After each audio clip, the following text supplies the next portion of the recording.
সংঘবদ্ধই আছে। আপনাদের এবিপি আনন্দকে খুঁত খুঁজতে হবে না। ভারতীয় জনতা পার্টির নির্বাচন হয়ে যাওয়ার পরে গত 2 মাস পেরিয়ে হতে যাচ্ছে, গণনা হয়েছে। আবার সবাইকে, আমাদের লোকজন তো রাজনীতি করে খায় না, তাদের তো রুটি রুজি করতে হয়। তারা ভোটের সময় বেশি সময় দেয়। ভারতীয় জনতা পার্টির লোকরা ওই শৌচালয় থেকে, আবাস যোজনা থেকে টাকা মারে না, হকারদের কাছ থেকে তোলা তোলে না, টোটোর কাছ থেকে তোলা তোলে না। তাদের তো পেট আছে, তাদের তো স্ত্রী পুত্র পরিবার আছে, বাবা মা আছে। সেই জন্য সেই উদ্দেশ্যে বলা হয়েছে। মমতা বন্দ্যোপাধ্যায় নীতি আয়োগের বৈঠক পেরিয়ে ওটা প্ল্যান্টেড। গতকালই সাগরিকা ঘোষ, যে রাজ্যসভার তৃণমূলের এমপি, তার যে হাজব্যান্ড সাংবাদিক রাজদীপ সরদেশাই বলেছিলেন আগামীকাল হেমন্ত সোরেন এবং মমতা ব্যানার্জি কুইট করবে, মিটিং থেকে ওয়াকআউট করবে। কালকে বলে দিয়েছে, তো প্ল্যান্টেড তো। এবং গতকাল লিক হয়ে গেছে, রাজদীপ সরদেশাই গতকাল লিক করে দিয়েছে। Follow my x handle. বলছে কেন্দ্রীয় সরকার বিভিন্ন ক্ষেত্রে তাদেরকে বঞ্চনা করছে, 100 দিনের কাজের টাকা দিচ্ছে না, আবাস যোজনার বাড়ি দিচ্ছে না। তার উত্তরও সকালবেলা দিয়ে দিয়েছি। সবচেয়ে কম জিএসটি কালেকশন এখানে 4.11, জনসংখ্যার 7.12, আর টাকা পান সবচেয়ে বেশি আপনি। আপনাকে চুরি করার জন্য দেওয়া হবে নাকি? আপনি তাজের চার্টার ফ্লাইট নিয়ে গেছেন দিল্লি, 1 কোটি টাকা তো আপ ডাউন করতে চলে গেছে, গাই আর বাছুর গেছে দিল্লিতে। ভারতীয় জনতা পার্টিকে মুসলিমরা হিন্দুদের দল বলে, 95% ভোট মমতা ব্যানার্জিকে দেয়।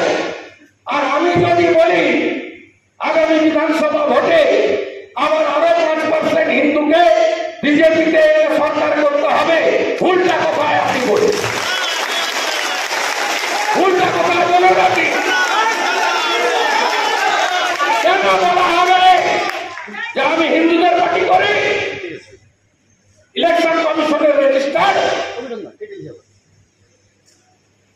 ভারতবর্ষের সংবিধান মানা পার্টি করি।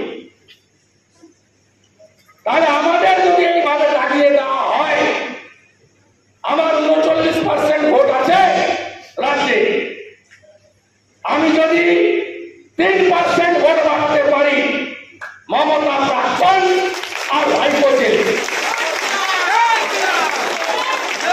ভুলটা কোথায় বলুন না?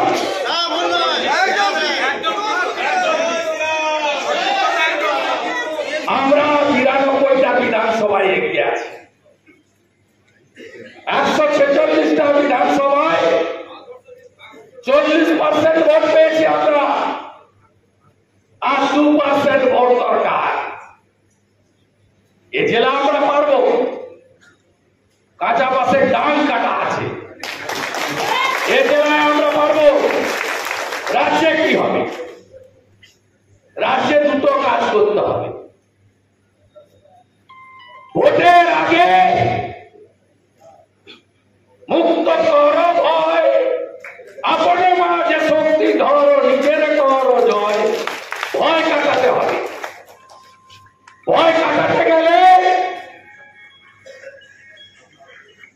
উপদ্রুত এরিয়া আইন দিতে হবে, পুলিশের কাছ থেকে ক্ষমতা কাটতে হবে। আর কি করতে হবে? হাত পা বেঁধে কেন্দ্রীয় বাহিনী পাঠাবেন না,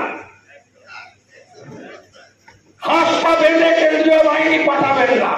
ইলেকশন কমিশন বদলে দেন এসওপি, আইনর চেক করার পাওয়ার দিন। ওয়েবকাস্টিং এর অ্যাক্সেস সব ক্যান্ডিডেটকে মিডিয়াকে দিন। Polling party, counting party 50 central 50 state গভর্নমেন্টের বলতে নিয়ে করুন।